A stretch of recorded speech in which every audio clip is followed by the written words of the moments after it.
அவங்களுக்கும் தட்டு எடுத்து இல்ல சோபலா நீ உட்காருல சாப்பிடு. எடி தட்டு தான் இங்க இருக்கு, அப்புறம் தட்டுங்க. போடு போடு போடு.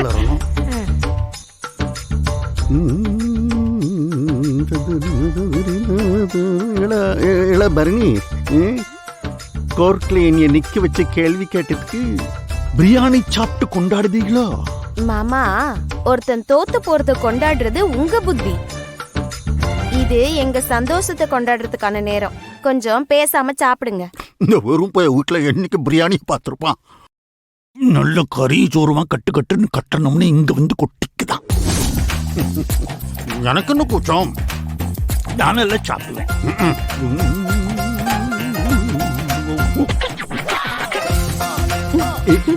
ஏ என்ன சிரிக்கிய? இந்த பரணி, நல்ல கறியும் சோறும் தின்னணும்னு ஆசையா இருந்துச்சுன்னா இந்த வெறும்பில டெய்லி வீட்டுக்கு கூட்டிட்டு வா, நல்லா திருப்தியா தின்னுட்டு போட்டோம். நான் ஒன்னும் சொல்ல மாட்டேன். என்ன? ஆமா, எங்க வான்னு கூப்பிட்டா என் தம்பியோட சொத்தை திண்ணையில அழிச்சு போடுவானுங்க. வேறும் பய கூட்டம். அக்கா, அடுத்தவன் காசுல தின்னணும்னா மானம் வெக்கம் எதுவுமே இருக்க கூடாது. காசுதான் நம்ம கிட்ட எக்கச்சக்கமா இருக்க, ஆனா அந்த பக்கம் ஒண்ணுமே இல்ல. அட கோராமியே, ஏங்க இந்த பிரியாணிய நான் செஞ்சேன்னு நினைச்சீங்களா?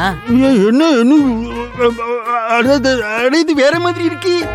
சமையலுக்கு நான் ஆளை வச்சு செஞ்சியோ? ஆமா, ஆளை வச்சுதான் செஞ்சாவ. நம்ம சம்முவன் தான் பாய் கடையில பிரியாணி வாங்கிட்டு வந்தான்.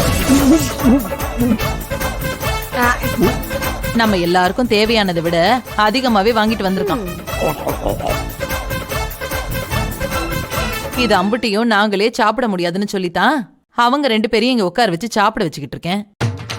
சொல்லுத நீ அவன் வாங்கிட்டு வந்ததா இது? ஆமா மாமனாரே, நம்ம பாய் இருக்கார்ல, பாய் அவரு கடை பிரியாணி தான் நல்லா டேஸ்டா இருக்கா.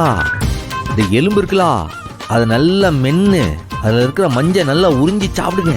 அப்பதான் மூளை நல்லா வளரும். வரட்டுங்களா? வராத. சரி சரி.